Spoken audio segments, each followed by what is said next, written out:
Well अगर आप लोग मोटर सिटी मशीन गन के फैन हो तो ये वीडियो आपके लिए होने वाली है, क्योंकि मोटर सिटी मशीन गन का डेब्यू कब होगा इसका डेट ऑफिशियली कंफर्म हो चुका है। एईडब्ल्यू के रसल ड्रीम के मेन इवेंट को लेकर काफी बड़ी न्यूज सामने आ चुकी है। एईडब्ल्यू में रिकोसेट के मूव करने को लेकर रिकोसेट का काफी बड़ा स्टेटमेंट आ चुका है। तो वहीं एईडब्ल्यू और डब्ल्यूबीडी के बीच में टीवी डील अब यहाँ पर ऑफिशियली क्लोज हो चुकी है। तो गाइस चलिए बिना किसी देरी के शुरू करते हैं इस वीडियो को। और सबसे पहले बात करेंगे मोटर सिटी मशीन गन की। गाइस यहाँ पर ये बात तो हम सभी लोगों को मालूम है, टीएनए रेसलिंग की legendary tag team motor City Machine gun पिछले 2 महीनों से रेसलिंग बिजनेस के अंदर पूरी तरह से फ्री एजेंट है। और मोटर सिटी मशीन गन के टीएनए कॉन्ट्रैक्ट के ओवर होने के बाद ही इस चीज को लेकर रूमर आई थी कि मोटर सिटी मशीन गन को एईडब्ल्यू और डब्ल्यूडब्ल्यूई दोनों साइन करना चाहते गए। और लेटली यहाँ पर इस चीज को लेकर मेनली रूमर चल रहे थे कि motor City Machine gun NXT पर आने वाले गए। वेल अब यहाँ पर ये 100% कंफर्म हो चुका है कि मोटर सिटी मशीन गन के टीएनए को लीव करने के बाद ओरिजिनली एईडब्ल्यू और डब्ल्यूडब्ल्यूई दोनों ने ऑफर दिया था, बट एईडब्ल्यू और मोटर सिटी मशीन गन के बीच में कुछ ज्यादा सीरियस डिस्कशन नहीं हुआ। तो वहीं डब्ल्यूडब्ल्यूई के बीच में मोटर सिटी मशीन गन को लेकर काफी हैवी इंटरेस्ट था। और अब ये 100% कंफर्म है कि motor City Machine gun NXT को ज्वाइन कर रहे गए। और अब से यहाँ पर मात्र 1 महीने के अंदर जब यहाँ पर एनएक्सटी उनके शो को सीडब्ल्यू नेटवर्क के ऊपर ले जाएगी, तो गाइस यहाँ पर 1 अक्टूबर के ऊपर सीडब्ल्यू नेटवर्क पर पॉसिबली एनएक्सटी के पहले एपिसोड के ऊपर ही the Motor City Machine Gun उनका डेब्यू करेंगे। और गाइस डब्ल्यूडब्ल्यूई के करंट प्लान के हिसाब से डब्ल्यूडब्ल्यूई कंपनी सीडब्ल्यू पर उनके पहले एपिसोड को पूरी तरह से लोड अप करने वाली है। इसीलिए डब्ल्यूडब्ल्यूई कंपनी सीएम पंक मीज सहित काफी सारे रेसलर को सीडब्ल्यू नेटवर्क के पहले एपिसोड के ऊपर ला रही है। और अब यहाँ पर इस चीज को लेकर रूमर आ रही है कि 1 अक्टूबर के ऊपर सीडब्ल्यू नेटवर्क पर एनएक्सटी के पहले एपिसोड के ऊपर ही the Motor City Machine Gun possibly उनका डेब्यू करने वाले गए। वेल देखना बहुत ही दिलचस्प होने वाला है कि मोटर सिटी मशीन गन के सालों तक रेसलिंग में काम करने के बाद अब जबकि इन दोनों की एज काफी ज्यादा हो चुकी है, तो डब्ल्यूडब्ल्यूई के अंदर एनएक्सटी पर इन दोनों को कैसे यूज किया जाता है।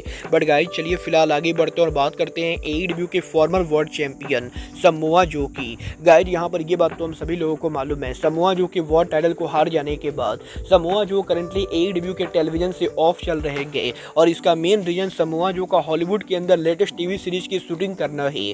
बट गाइस यहीं अब एईडब्ल्यू के बाहर समोआ जो का इस हफ्ते एक लेटेस्ट मीट एंड ग्रीट का पिक्चर सामने आ रहा है। और जैसा कि आप इस पिक्चर के अंदर देख सकते हो, समोआ जो ने इस पिक्चर के अंदर उनके हेड को यहाँ पर कंप्लीटली सेव कर दिया है। और समोआ जो एक बार फिर से पूरी तरह से बाल्ड हो चुके गए। वेल देखना बहुत ही दिलचस्प होने वाला है कि समोआ जो एईडब्ल्यू के अंदर पूरा हेड सेव करके ही रिटर्न करते गए या फिर वो यहाँ पर हेयर के साथ रिटर्न करते गए। वेल अब ये तो आने वाला टाइम बताएगा कि जो का एईडब्ल्यू पर रिटर्न कब होता है। बट गाइस जहाँ तक बात रही रिटर्न करने की, तो गाइस यही डैनियल गार्सिया के ऑल इन पर रिटर्न करने के बाद अब एईडब्ल्यू में गार्सिया के फ्यूचर को लेकर बैक स्टेज से काफी बड़ी रिपोर्ट आ रही है। गाइस यहाँ पर ये बात तो मैं आपको ऑलरेडी बता चुका हूँ कि डैनियल गार्सिया ने एईडब्ल्यू के ऊपर रिटर्न तो कर दिया है, बट अभी तक गार्सिया ने एईडब्ल्यू के अंदर न्यू कॉन्ट्रैक्ट साइन नहीं किया है। और अब भी यहाँ पर डैनियल गार्सिया का कॉन्ट्रैक्ट अक्टूबर महीने के अंदर ओवर होने वाला है। बट मजेदार बात यह है कि डैनियल गार्सिया के अक्टूबर में कॉन्ट्रैक्ट ओवर होने के बाद भी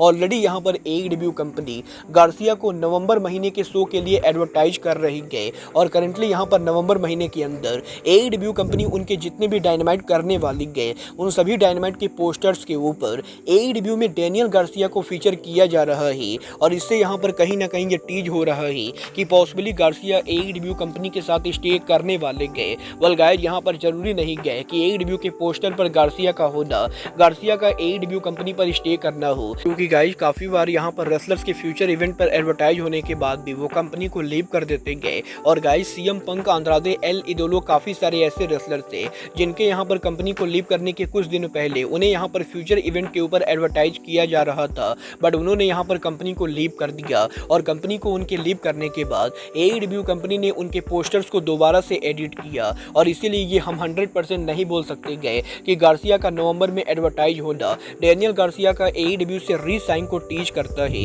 वेल आपको क्या लगता है, गार्सिया को एईडब्ल्यू को लीव करना चाहिए या उन्हें यहाँ पर स्टे करना चाहिए? आप लोग मुझे कमेंट करके बताएंगे। बट गाइज चलिए फिलहाल आगे बढ़ते और बात करते हैं रिकोसेट की।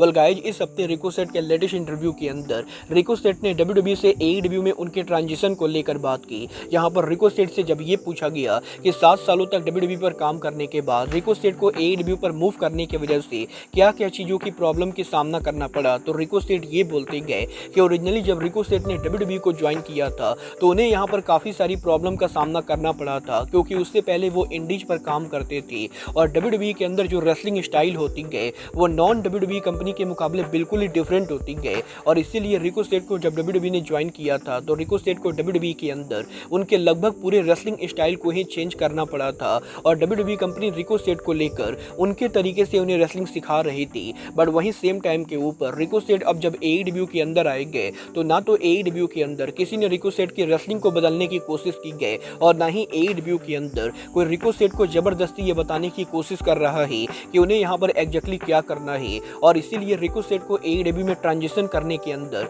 बिल्कुल भी किसी तरह की कोई भी प्रॉब्लम नहीं हुई गई, क्योंकि रिको स्टेट के WWE को ज्वाइन करने से पहले रिको स्टेट बिल्कुल इसी तरीके से काम किया करते थे और AEW कंपनी पर आना रिको स्टेट का होम कमिंग है। वाले ये तो आने वाला टाइम बताएगा कि AEW के अंदर ये रिको स्टेट का होम कमिंग कैसा जाता है। बट गाइज चलिए फिलहाल आगे बढ़ते और बात करते हैं AEW और WWE के टीवी डील की। गाइज यहाँ पर ये बात हम सभी लोगों को मालूम है, पिछले 6 महीनों से वार्नर मीडिया और AEW के टीवी डील को लेकर डेली कोई ना कोई न्यूज़ सामने आती गए और अब यहाँ पर एक बार फिर से WON की तरफ से टीवी डील को लेकर फाइनल अपडेट सामने आ चुकी है। गाइज यहाँ पर WON ने इस चीज़ को कंफर्म कर दिया है कि 6 महीनों तक वार्नर मीडिया और AEW के नेगोशिएट करने के बाद अब AEW और वार्नर मीडिया के बीच में टीवी डील ऑफिशियली यहाँ पर क्लोज हो चुका है और AEW कंपनी को वार्नर मीडिया से ऑफिशियली टीवी डील मिल चुकी है और AEW कंपनी अब ये सिर्फ वेट कर रही है कि वो यहाँ पर इस टीवी डील को कब अनाउंस करेंगे। और WON का ये भी कहना है कि AEW का ये जो टीवी डील है ये लास्ट टाइम के मुकाबले काफ़ी डिफरेंट है, क्योंकि इस डील के अंदर AEW का शो वार्नर मीडिया से एक्सक्लूसिव नहीं होगा और पॉसिबली AEW कंपनी उनके कुछ प्रॉपर्टी को वार्नर मीडिया के बाहर यानी फॉक्स पर भी ब्रॉडकास्ट कर सकती है। बट यहाँ पर इस डील के अंदर AEW कंपनी और वार्नर मीडिया के बीच में ना कि AEW के वीकली शो को लेकर डील हुई गए बल्कि 100% स्ट्रीमिंग को लेकर भी डील हुई गए। और WON ये बिलीव करती गए कि AEW और वार्नर मीडिया के न्यू टीवी डील को अनाउंस होने के बाद अगले साल से AEW के सारे पेपर व्यू AEW कंपनी यहाँ पर पेपर व्यू मॉडल से हटाकर स्ट्रीमिंग मॉडल पर ले जाने वाली गए। और जिस तरीके से WWE के सारे पेपर व्यू WWE पीकॉक के ऊपर ब्रॉडकास्ट करती गए उसी तरीके से WBD और AEW के इस न्यू डील के बाद अगले साल से AEW के सभी pay per view AEW HBO max के ऊपर ब्रॉडकास्ट करेगी। और क्योंकि WBD AEW के स्ट्रीमिंग को भी ले रही गए तो इसीलिए AEW कंपनी को वार्नर मीडिया से इसके लिए मोटे पैसे मिले होंगे। और गाइस WON ने ये कंफर्म किया है कि AEW और वार्नर मीडिया के बीच में टीवी डील अब यहाँ पर पूरा फाइनलाइज हो चुका है और किसी भी समय के ऊपर ये टीवी डील अनाउंस हो सकती है। वेल गाइस अब ये तो आने वाला टाइम बताएगा कि ये टीवी डील एग्जैक्टली कब अनाउंस होती है। बट गाइस चलिए फिलहाल आगे बढ़ते और बात करते हैं AEW के upcoming pay per view AEW wrestle dream की। गाइस यहाँ पर ये बात तो हम सभी लोगों को मालूम है, AEW का अगला पेपर व्यू AEW 12 अक्टूबर को रेसल ड्रीम करने वाली है, जो यहाँ पर AEW कंपनी ब्रायन डेनिसन के होम टाउन के ऊपर करेगी। और AEW के इस साल का wrestle dream pay per view AEW company Seattle में टाकोमा डोम के अंदर करने वाली है। और अब यहाँ पर टाकोमा डोम में रेसल ड्रीम के मेन इवेंट के ऊपर ब्रायन डेनिसन एग्जैक्टली किसको फेस करेंगे, इसको लेकर बहुत ही बड़ी न्यूज आ रही है। गाइड यहाँ पर ये बात तो हम सभी लोगों को मालूम है, AEW के इस साल की ग्रैंड स्लैम के ऊपर डार्बी एलन जॉन मॉक्सली को फेस करने वाले गए और इन दोनों में से जो भी मैच को जीतेगा वो यहाँ पर नंबर 1 कंटेंडर होगा। और अब यहाँ पर WON ने ये कंफर्म किया है कि AEW कंपनी के ओरिजिनल प्लान के हिसाब से डार्बी एलन यहाँ पर AEW के अंदर ब्रायन डेनिसन को फेस करने वाले थे और एक टाइम के ऊपर AEW कंपनी डार्बी एलन को वर्ल्ड चैंपियन बनाने का भी प्लान कर रही थी। बट AEW के अंदर जब से यहाँ पर मॉक्सली का रिटर्न हुआ है और मॉक्सली की ये न्यू स्टोरी लाइन शुरू हुई गए तब से AEW के अंदर इंटरनली प्लान्स के अंदर काफी चेंजेस हो रहे गए। और AEW कंपनी क्राउड के रिएक्शन को देखते हुए AEW के अंदर अब यहाँ पर जॉन मॉक्सली को भी पॉसिबली टाइटल एंगल के अंदर ला सकती है, क्योंकि करंटली मॉक्सली को लेकर डार्बी एलन के मुकाबले सोशल मीडिया पर ज्यादा बज है। बट अब भी यहाँ पर AEW के ओरिजिनल प्लान के हिसाब से AEW कंपनी रेसल ड्रीम के मेन इवेंट के ऊपर डार्बी एलन और ब्रायन के बीच में मैच करने वाली गए। और क्योंकि डार्बी एलन और ब्रायन दोनों ही सियाटल से बिलोंग करते गए तो गाइस दोनों के होम टाउन हीरो होने की वजह से इन दोनों का अपने होम टाउन पर आमने सामने होना ये यहाँ पर सियाटल के फैंस के लिए बड़ी चीज होगी। और गाइस WON का ये कहना है कि AEW के करंट प्लान के हिसाब से इस साल के रेसल ड्रीम पेपर व्यू के ऊपर हमें यहाँ पर डार्बी और ब्रायन आमने सामने देखने को मिल सकते गए। बट गाइस यहाँ पर इस चीज के भी हाई चांसेस है कि अगर यहाँ पर मॉक्सली को लेकर सोशल मीडिया पर ज़्यादा बज होता है, तो possibly AEW company Darby Allin के प्लान को रद्द करते हुए जॉन मॉक्सली को रेसल ड्रीम के ऊपर खड़ा करेगी। वेल, आपको क्या लगता है, AEW के रेसल ड्रीम के ऊपर डार्बी एलन और ब्रायन डेनियल्सन को उनके होम टाउन पर आमने सामने होना चाहिए या मॉक्सली को ब्रायन को चैलेंज करना चाहिए? आप लोग मुझे कमेंट करके बताइए। बट गाइज, अब आज के इस वीडियो में बस इतना ही। मैं मिलता हूँ आपसे अपने अगले वीडियो में। बट गाइज, तब तक के लिए good bye, good night and bang.